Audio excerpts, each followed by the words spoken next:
Hello students, welcome you all on CBSE ਸਿੱਖਿਆ online platform. Students, ਅੱਜ ਆਪਾਂ ਗੱਲ ਕਰਾਂਗੇ ਗ੍ਰਾਮ ਸੇਵਕ ਦੀ ਅਫੀਸ਼ੀਅਲ ਨੋਟੀਫਿਕੇਸ਼ਨ ਆਊਟ ਹੋ ਚੁੱਕੀ ਹੈ, ਉਸ ਦੇ ਬਾਰੇ ਗੱਲ ਕਰਾਂਗੇ ਕੀ ਕੁਝ ਨੋਟੀਫਿਕੇਸ਼ਨ 'ਚ ਹੈਗਾ, ਕੀ ਐਗਜ਼ਾਮ ਪੈਟਰਨ ਹੈਗਾ, ਕੀ ਏਜ ਹੈ, ਕਿੰਨੀ ਫੀਸ ਹੈ, ਕਿਹੜੀ ਕੈਟਾਗਰੀ ਨੂੰ ਕਿੰਨੀਆਂ ਵੈਕੈਂਸੀਜ਼ ਅਲਾਟ ਕੀਤੀਆਂ ਗਈਆਂ ਨੇ, ਆਪਾਂ ਸਾਰੀ ਗੱਲ ਕਰਾਂਗੇ। ਸਭ ਤੋਂ ਪਹਿਲਾਂ ਤਾਂ ਡੇਟਸ ਦੀ ਗੱਲ ਕਰੀਏ ਤਾਂ ਕੱਲ ਰਾਤ ਨੋਟੀਫਿਕੇਸ਼ਨ ਆਊਟ ਹੋ ਗਿਆ ਸੀਗਾ। 15 ਤਰੀਕ ਨੂੰ ਇਹਨਾਂ ਦੇ ਆਨਲਾਈਨ ਫਾਰਮ ਮੀਨਸ ਕੱਲ ਸ਼ੁਰੂ ਹੋਣ ਦੀ ਇਹਨਾਂ ਨੇ ਮਿਤੀ ਲਿਖੀ ਹੋਈ ਹੈ, ਠੀਕ ਹੈ।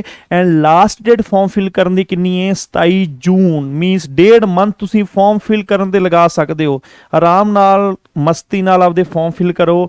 1.5 ਮੰਥ ਤੁਹਾਡੇ ਕੋਲ ਹੈਗਾ ਰਾਜੇ, 45 ਦਿਨ ਦਾ ਸਮਾਂ ਹੈ। 45 ਦਿਨ 'ਚ ਤੁਸੀਂ ਆਪਦੇ ਫਾਰਮ ਫਿਲ ਕਰ ਸਕਦੇ ਹੋ।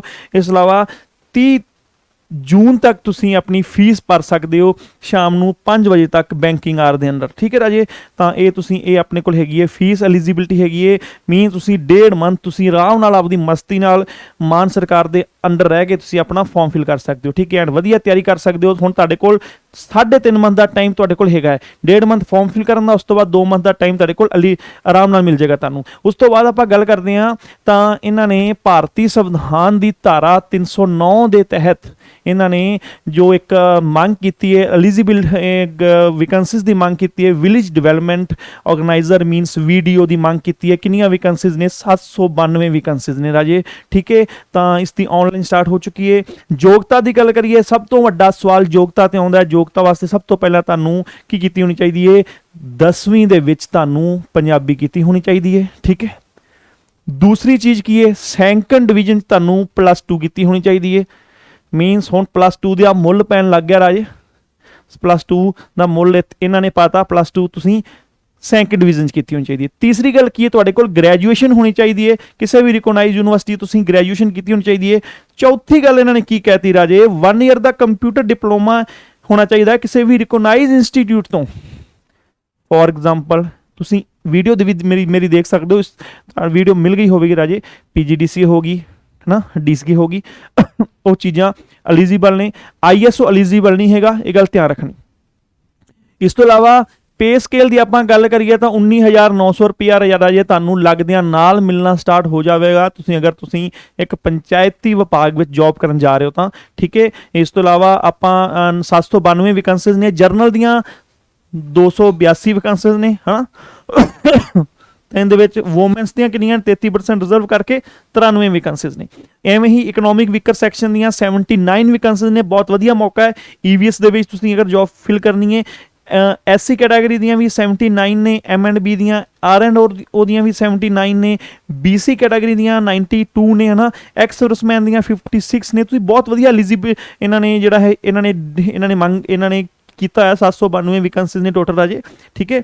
ਤਾਂ ਇਸ ਤੋਂ ਇਲਾਵਾ ਆਪਾਂ ਗੱਲ ਕਰੀਏ ਉਮਰ ਸੀਮਾ ਤੁਹਾਡੀ ਕਿੰਨੀ ਹੋਣੀ ਚਾਹੀਦੀ ਹੈ? 18 ਤੋਂ 37। ਜਨਰਲ ਕੈਟਾਗਰੀ ਵਾਸਤੇ 18 ਤੋਂ 37 ਐਲੀਜੀਬਿਲਿਟੀ ਇਹਨਾਂ ਨੇ ਮੰਗੀ ਰਾਜੇ।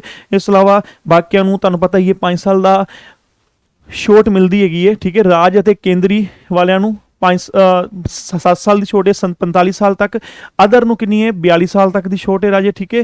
ਤਾਂ ਤੁਸੀਂ ਆਪਣੀ ਦੇਖ ਸਕਦੇ ਹੋ। ਇਸ ਤੋਂ ਇਲਾਵਾ ਹੋਰ ਆਪਾਂ ਗੱਲ ਕਰੀਏ ਤਾਂ ਤੁਸੀਂ ਫੀਸ ਕਿੰਨੀ ਭਰਨੀ ਹੈ? 1000 ਰੁਪਏ ਤੁਸੀਂ ਫੀਸ ਭਰਨੀ ਹੈ ਜਰਨਲ ਵਾਲਿਆਂ ਨੇ। SC ਐਂਡ BC ਵਾਲਿਆਂ ਨੇ ਐਂਡ EWS ਵਾਲਿਆਂ ਨੇ 250 ਰੁਪਏ ਫੀਸ ਭਰਨੀ ਹੈ। ਸਾਬਕਾ ਫੌਜੀਆਂ ਨੇ 200 ਰੁਪਏ ਫੀਸ ਭਰਨੀ ਹੈ। ਐਂਡ ਫਿਜ਼ੀਕਲ ਹੈਂਡੀਕੈਪ ਨੇ 500 ਰੁਪਏ ਫੀਸ ਭਰਨੀ ਹੈ।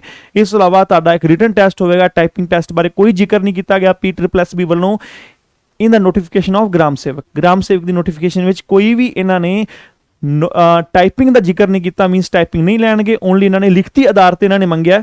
ਆਪਾਂ ਗੱਲ ਕਰਦੇ ਹਾਂ ਹਾਂ ਇਹਨਾਂ ਨੇ ਕੀ ਕਿਹਾ? ਚੋਣ ਵਿਧੀ। ਚੋਣ ਵਿਧੀ ਹੈ ਰਾਜੇ, ਇਹ ਚੋਣ ਵਿਧੀ ਦੀ ਗੱਲ ਇਹਨਾਂ ਕਰ ਰਹੇ ਨੇ। ਚੋਣ ਵਿਧੀ ਤੁਹਾਨੂੰ ਮੈਂ ਦੱਸ ਦੇਣਾ। ਚੋਣ ਵਿਧੀ ਤੁਹਾਡੇ ਸਾਹਮਣੇ, ਠੀਕ ਹੈ। ਚੋਣ ਵਿਧੀ ਦੇ ਵਿੱਚ ਇਹਨਾਂ ਨੇ ਕੀ ਕਿਹਾ ਵੀ ਪ੍ਰਕਾਸ਼ਿਤ ਕੀਤੀਆਂ ਗਈਆਂ ਅਸਾਮੀਆਂ ਦੇ ਸਫਲਤਾਪੂਰਵਕ ਉਮੀਦਵਾਰਾਂ ਦੀ ਲਿਖਤੀ ਪ੍ਰੀਖਿਆ ਲਈ ਜਾਵੇਗੀ। ਲਿਖਤੀ ਪ੍ਰੀਖਿਆ ਲੈਣਗੇ ਰਾਜੇ, ਰਿਟਨ ਐਗਜ਼ਾਮ ਲੈਣਗੇ। MCQ ਬੇਸਡ ਐਗਜ਼ਾਮ ਹੋਵੇਗਾ, ਤੁਸੀਂ ਜਾ ਕੇ ਐਗਜ਼ਾਮ ਦੇਣਾ ਰਾਜੇ, ਠੀਕ ਹੈ। ਐਂਡ ਜੋ ਲਿਖਤੀ ਐਗਜ਼ਾਮ ਹੋਵੇਗਾ ਉਹਦਾ ਸੰਭਾਵਿਤ ਸਿਲੇਬਸ ਐਂਡ ਚੋਣ ਵਿਧੀ ਪੈਟਰਨ ਵੈਬਸਾਈਟ ਤੇ PSSB ਦੀ ਵੈਬਸਾਈਟ ਤੇ ਅਪਲੋਡ ਕਰ ਦਿੱਤਾ ਜਾਵੇਗਾ, ਠੀਕ ਹੈ। ਐਂਡ ਲਿਖਤੀ ਪ੍ਰੀਖਿਆ ਦੇ ਵਿੱਚੋਂ ਜਿਹੜਾ ਬੱਚੇ ਇਹਨਾਂ ਨੇ ਹੁਣ ਇਹ ਪੁਆਇੰਟ ਪੜੋ ਸੀ, ਇਹਨਾਂ ਨੇ ਆਹ ਵਾਲਾ ਪੁਆਇੰਟ, ਆਹ ਵਾਲਾ ਲਿਖਤੀ ਪ੍ਰੀਖਿਆ ਵਿੱਚ ਯੋਗ ਪਾਏ ਗਏ ਉਮੀਦਵਾਰਾਂ ਨੂੰ ਕਾਉਂਸਲਿੰਗ ਅਤੇ ਹੋਰ ਤਰ੍ਹਾਂ ਦੀ ਜਾਣਕਾਰੀ ਦੀ ਲਈ ਬੁਲਾਇਆ ਜਾਵੇਗਾ। ਮੀਨਸ ਉਹਨਾਂ ਨੂੰ ਕਾਉਂਸਲਿੰਗ ਲਈ ਬੁਲਾਇਆ ਜਾਵੇਗਾ। ਅਜੇ ਇਹਨਾਂ ਨੇ ਕੋਈ ਵੀ ਟਾਈਪਿੰਗ ਦਾ ਜ਼ਿਕਰ ਨਹੀਂ ਕੀਤਾ। ਤੁਸੀਂ ਲੀਗਲ ਵਾਲੀ ਨੋਟੀਫਿਕੇਸ਼ਨ ਦੇਖ ਸਕਦੇ ਹੋ, ਲੀਗਲ ਕਲਰਕ ਵਾਲੀ ਦੇਖ ਸਕਦੇ ਹੋ, ਸਾਫ਼ ਉਹਨਾਂ ਨੇ ਮੈਂਸ਼ਨ ਕੀਤਾ ਸੀ ਟਾਈਪਿੰਗ ਲੈਣੀ ਬੇਟਾ, ਠੀਕ ਹੈ, ਪਰ ਇਹਦੇ ਵਿੱਚ ਇਹਨਾਂ ਨੇ ਕੋਈ ਵੀ ਮੈਂਸ਼ਨ ਨਹੀਂ ਕੀਤਾ, ਠੀਕ ਹੈ ਰਾਜੇ। ਤਾਂ ਅਪਲਾਈ ਤੁਸੀਂ ਕਰ ਸਕਦੇ ਹੋ ssb.punjab.gov.in ਦੇ ਉੱਪਰ, ਠੀਕ ਹੈ ਰਾਜੇ। ਇਸ ਤੋਂ ਇਲਾਵਾ ਭਾਰਤੀ ਸਟੇਟ ਬੈਂਕ ਤੁਸੀਂ ਫੀਸ ਭਰਾ ਸਕਦੇ ਹੋ 30 ਤਰੀਕ ਜੂਨ ਦੀ 30 ਤਰੀਕ ਸ਼ਾਮ ਦੇ 5 ਵਜੇ ਤੱਕ, ਠੀਕ ਹੈ। ਇਸ ਤੋਂ ਇਲਾਵਾ ਤੁਸੀਂ ਆਨਲਾਈਨ ਫਾਰਮ ਵੀ ਫੀਸ ਵੀ ਭਰ ਸਕਦੇ ਹੋ, ਨੈਟ ਬੈਂਕ ਰਾਹੀਂ, ਕ੍ਰੈਡਿਟ ਕਾਰਡ ਰਾਹੀਂ, ਡੈਬਿਟ ਕਾਰਡ, ਰੁਪਏ, ਗੂਗਲ ਪੇ ਐਂਡ ਬੈਂਕ ਚਲਾਨ ਰਾਹੀਂ ਵੀ ਫੀਸ ਭਰ ਸਕਦੇ ਹੋ, ਠੀਕ ਹੈ ਰਾਜੇ। ਤਾਂ ਇਹ ਸੀ ਪੂਰੀ ਜਾਣਕਾਰੀ ਗ੍ਰਾਮ ਸੇਵਕ ਦੀ ਐਲੀਜੀਬਿਲਿਟੀ ਦੀ ਨੋਟੀਫਿਕੇਸ਼ਨ ਸਪੈਸ਼ਲ ਤੌਰ ਤੇ ISO ਦਾ ਇੱਕ ਕਲੀਅਰ ਕੱਟ ਗੱਲ ਦੀ ਵੀਡੀਓ ਤੁਹਾਨੂੰ ਮਿਲ ਚੁੱਕੀ ਹੋਵੇਗੀ, ਠੀਕ ਹੈ। ਤੇ ਮਿਲਦੇ ਹਾਂ ਬਾਕੀ ਆਪਣੀ ਨੈਕਸਟ ਕਲਾਸਿਸ ਵਿੱਚ। Thank you, best of luck. And ਆਪਣੇ ਬੈਚ ਸਟਾਰਟ ਹੋ ਚੁੱਕੇ ਨੇ, ਬੈਚ ਜੁਆਇਨ ਕਰ ਸਕਦੇ ਹੋ ਅਗਰ ਤੁਸੀਂ ਰਿਐਲਿਟੀ ਵਿੱਚ ਟੌਪਰ ਬਣਨਾ ਚਾਹੁੰਦੇ ਹੋ। ਲਗਾਤਾਰ PSSB ਵਿੱਚ ਇਸ ਸਾਲ PSSB ਵਿੱਚ ਵਧੀਆ ਰੈਂਕ ਕਿੰਨੇ ਆਏ ਨੇ? Excise inspector rank 1, excise inspector rank 6, BL EO rank 5, PSSB clerk rank 5, ਠੀਕ ਹੈ। ਤਾਂ ਤੁਸੀਂ ਇਹ ਰੈਂਕ ਦੇਖ ਸਕਦੇ ਹੋ, ਇੱਕ ਬੱਚਿਆਂ ਦੀ ਇੱਕ ਡੈਡੀਕੇਸ਼ਨ ਦੇਖ ਸਕਦੇ ਹੋ। ਇੱਕ ਵਧੀਆ ਇੰਸਟੀਟਿਊਟ ਤੋਂ ਤਿਆਰੀ ਕਰੋ ਐਂਡ ਆਪਣਾ 100% ਦੇਵੋ। Okay, thank you.